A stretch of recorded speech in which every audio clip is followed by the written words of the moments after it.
Hey guys, welcome back to my channel. Today we are going to talk about The Real Housewives of Atlanta, Season 15, Episode 13. Cynthia Bailey is officially back on our screens. A lot went down. This episode was pretty good. I have many opinions to give at the end of this video. I will now go through the episode as quickly as I can and discuss all the things that went down. And I might gather your faves at the end of this video. Who knows? Stay tuned. Let's get into it. We open up this episode with Marlo shooting a Christmas card with her boys. They look gorgeous, as does she. Talking about how Scott Lee may or may not join them for Christmas. But Marlo's like, heck no, I'm not going to present you a guy under 1 year of, knowing them. Then we continue on with Sonia and her sister squashing out their beef. Again, talking about how Sonia does not appreciate the time that Sonia's little sister gives her. I was touched and not touched. I could honestly skip or care less. I'm sorry. Then we have a very iconic, dramatic, cinematic montage of Miss Timeless Cheekbone Cynthia Bailey getting out of the car, actually showing us her first confessional look in 2 years, and walking up to Candy's restaurant to have a sit-down scene with your fave Candy after some time off of the show. They talk about LaToya, they talk about Portugal, they talk about what went down, and they also kind of talk and tease a bit about her personal life, and she does not want to get into it really, which is understandable. She could really use this as a storyline for a potential comeback, and also maybe that's super fresh for her. So she quickly goes back to the topic Drew and LaToya. What went down 2 years ago, 2 seasons ago, I think you all know by now, it's kind of the leading storyline for the second half of the season. LaToya and Drew supposedly, allegedly made out whilst being a little drunk. They may or may not have had a little moment where the two have been intimate or not, and that's all for now on that topic. Then we see Kenya and baby Brooklyn babysitting with for their cousin, and Kenya kind of prepping Brooklyn because she is thinking about having a second child and maybe even involving a surrogate. So it was adorable. This scene is so cute. I always love when Kenya and Brooklyn show us this motherly love. Then we have Drew reorganizing her closet with her 2 executive assistants or whatever. This woman has so many assistants. I cannot keep track. I cannot count anymore. For what do you need all of these people? Girl, please save your money somehow. And then we see her bum of a husband right here. She's asking to reorganize his side, but he's throwing a tantrum like usual about everything and all. His side not wanting his side to be touched for whatever reasons. What are you hiding, Ralph? But anyways, I digress. Then we see Marlo discussing her schedule with her assistant and her misspeaking that Scott Lee is her husband. Now, Marlo, we all know you did not misspeak, but that scene was funny. Then we have Sheree meeting up with Candy in her, I think, YouTube room or social media room where she does all her lives and live streams and YouTube videos, talking about how Drew said that maybe Candy is producing this to prep her up for the movie that she is going to star in Todd's and Candy's movie. But anyways, I digress a second time. Candy's prepping for her event. The makeup artist asks, is Bolo gonna be there? Because we all know how sexed up. That night was 2 years ago, and this party kind of took that theme. We all know bedroom candy is I will call it self-pleasure line for, all the execs at YouTube listening to this video, which I'm sure are like 0 to 0.5. The set is amazing. This event is set up beautifully. It's warm, it's seductive, it's sexy, it's really colorful, it's very moody. I liked the decorations of it all. I think they did a fantastic job. We all know when Candy shows up, she shows out. She does not play with her events, and she also does not play with her budget. If you compare that to other Housewives events, i.e. Shrey. Anyways, everybody pulls up to the event, and they all greet each other. And they show the photo op scenes, the photo op, stations where all of the personalities and stars that she invited can take their instas. And what I found so good about this scene is Candy and Marlo being cordial to each other. And this is what I'm talking about, the longest standing, cast members, housewives, friend ofs, whatever you want to call them, being, even if they beef, cordial to each other. And I found that for the sake of the group's harmony, that was so key for a successful group conversation that we had going on in this scene. Candy's explaining her little toys and all of the good stuff. And then we see Cynthia Bailey pulling up, looking stunning, beautiful, refreshed, young. I mean, this woman seriously does not age at all. She is greeting every single cast member one by one. She's reuniting with Candy again, talking about how she has been a very loyal customer to her brand, especially now that she's single again, and that she is, kind of pleading her loyalty to Candy's, I think, what's it called? Bedroom Candy, I think, was the name, to her brand. And then we also see Cynthia taking a few pictures at this event with the two naked, not strippers, but, they were entertainers. They were definitely not stripping. They were good decor, some might call them. Fantastic job. Credits to them as well.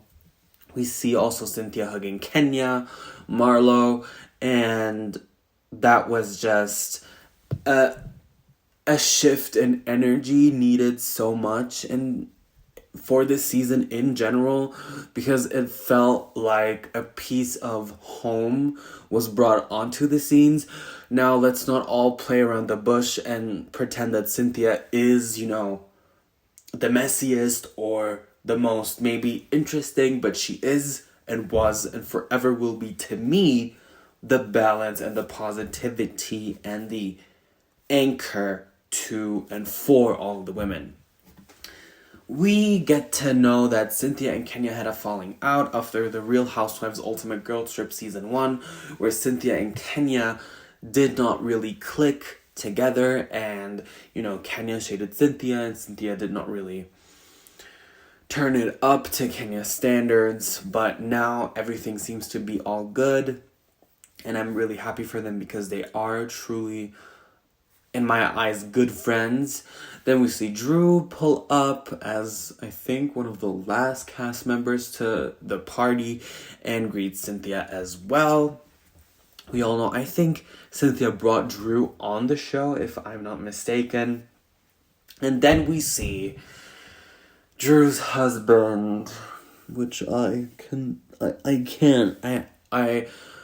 he irritates the shit out of me. Marlo and him are having a conversation. Marlo is being a little shady, a little messy. Ralph's taking it, a bit, actually very good, because we all know Marlo would check him in a few seconds, talking about how Drew is a liar and kind of lied on her, Kenya, and Candy, but I will get into all of that later. Latoya pulls up. She's looking stunning as well. And also, let's talk about how even Latoya brought more than Courtney and Manetta brought this season all along. Well, anyways, Latoya then says to Candy that she's upset with her because of this whole thing with Drew, these stories that were brought up in Portugal and how she could not defend herself. And then Candy decides to bring these two into a room together to further discuss these details. And interestingly enough, Drew sits on Latoya's lap and they kinda look enamored to me in some ways. Obviously, these two are just friends. Maybe, who knows? Probably just friends. And Latoya is, stating her point of view, how nothing really happened, and it kind of is contradicting, and I will get further into it later on in this video when I'm giving my opinion. And Candy's like, if that relationship works for you, because she's talking about how Drew and Latoya's talking about this, how they started out toxic and now building each other up in a more healthy way. And Candy's like, well, if it's by or, by yourself, whatever works for you. And then they summon Marlo, which I thought was really fun. She enters the scene twerking in Latoya's, Drew's, and Candy's face. She was high energy, but it was not really well received. Latoya is talking to Marlo about the videos that she got sent. And in Drew's defense, Drew says that the videos were edited, but I personally think she misspoke and meant that the videos were sent out of context. And I actually think she even said that at one point in the scene. And Marlo exits. She's like, and scene. And, leaves because she does not want to insert herself, probably. And Candy's like, I am a genuine person, because Latoya questions her, and so on and so forth. And all in all, the ladies agree to disagree with this, argument, topic, discussion, whatever you might want to call it. Because Candy claims to see something that Latoya and Drew claim they did not do. But that's it with the episode. We go back to Drew before we kind of cut off the whole thing. And we see a flashback of Latoya and Candy in this interview where Latoya is again denying the kiss between her and Drew, but then again confirming it and Candy speak on it, which I think is, I don't know, girl, it's shady, it's make up your mind. I'm not really understanding what you're on about, but it's confusing. Miss Drew is meeting up with her therapist and kind of, you can already tell by this scene that this marriage is over and done. In her head, she is already sending those divorce papers. Girl, I am so happy once everything is going to come out about this divorce, and I'm happy for her to move on, regardless if she kissed anyone or not. Sonya's pregnant. In the preview of the next episode, we see that she's pregnant. Congratulations. We see Allison, Drew's sister, having a kind of group meditation with all the ladies. She's also at the dinner where Drew and Courtney seem to get into it because of this cousin loyalty thing and whatnot. And then we also see all the girls, the women, the actresses that are on Candy's and Todd's movie, reading their scripts and going through their lines. Now, you guys, I will be giving my whole opinion about what I thought about this episode and so on and so forth. So this was my recap for the episode. Excuse me being long-winded. I just cannot seem to shut the F up. when I'm doing these recaps, I'm trying my best to keep them as short as possible. But let's get into what I thought about this episode. I think this episode was good. The preview did look a little bit more interesting, I have to be honest, but I liked how Cynthia's comeback shook things up in a very, harmonic, positive way. You can obviously tell that an anchor who is balanced, positive, neutral, and kind to everybody is very much needed on the show. We could tell by her coming back. In just a few scenes, the energy kind of shifted. Let's talk about, who are we going to talk about next? I also loved how Kenya displays her love for Brooklyn. It is very, you can very much tell how much love she has for her child, for her daughter, and also how much respect she carries for this human being. And she truly, you can feel that she feels that she has this blessing in her life. I love when Kenya's vulnerable, raw, and real, especially when it comes to her family matters. Also, let's talk about, I have to give credit where credit is due, in my opinion, and a lot of you guys are gonna get to me and are gonna maybe destroy me in the comments down below, but Marlo is the reason why this season is going the way it's going, partially. Not giving all the credit to her, but hear me out before you go and hex me up in these comments down below. Marlo brought LaToya to the surface of it all. She did capture relevant moments in Portugal with her phone. She did create a little bit of drama, even if she was sometimes out of her mind, and even I, as a Marlo fan, need to say it. I think the situation with Candy was mishandled. I think it could have been handled differently on her part. I truly feel that way. And I still have to say, nobody really riled the women up.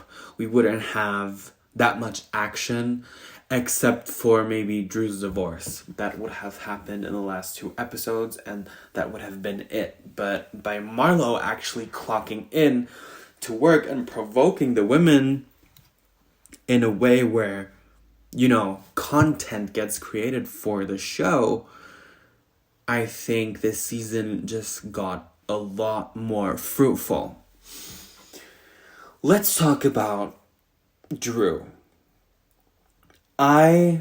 It partially pains me in my very, empathetic mind to see this woman so frustrated with this topic, because I personally believe that a kiss did happen between LaToya and Drew. I'm not gonna beat around the bush on that. But I also feel like, Candy, how are you going to claim Drew as your friend and then, kinda out her? I mean, you were not the first one to say it. I am fully aware of that. But you kind of seem to take on some dominance in this conversation.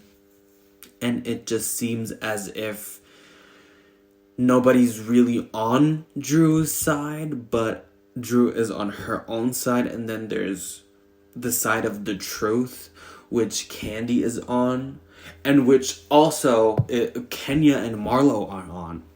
Let's not just drag Candy through this. I think it's a little hypocritical and a little sad for Drew, actually, to after a couple of years with the women together, not having that strong of a bond, for her uncomfortability with this to be just disregarded and, pushed aside. I think a true friend would have picked up on the social cues from Drew and actually said, you know what? Good night. We're not gonna talk about this. It obviously did not happen. If you are saying it because you can tell she wants to probably save her marriage. She wants to probably also be looked at as clean as possible in a court for her divorce. She also has a mother that is a pastor, that is Christian as hell. Nothing wrong with that, but also saying that she maybe wants to conceal the fact that she did something with a woman also because of her mom. And that to me is understandable. But then again, also I have to say, Drew, it is kind of obvious that you did lie, and it's a tricky situation because at one point, I want to feel for you, but then at the other point where I am personally at, I'm like, but you did lie. But I guess now it's all out, and we are gonna see how everything's gonna go down in the rest of the season. We have, I think, just 4 more episodes or 5 more episodes left until we get a reunion. And I hear from sources that the reunion material is actually just chopped up into 2 parts, which is kind of, it definitely sets the standards lower for me that I have for this reunion. So we'll just have to see how everything goes down. And I am ready for a final statement at the reunion about this topic. And also what I think is just so frustrating, how are these reunions being taped mid-season when the whole season has not been aired out? I don't know if the women get a chance to preview and watch all of the episodes, but I think it's crucial for them all to know what is being said about them, especially in confessionals. Anyways, you guys, thank you so much for listening and tuning in once again, and let me know if you guys want to keep on doing these recaps, and also type down all of your wishes on topics that you want me to cover.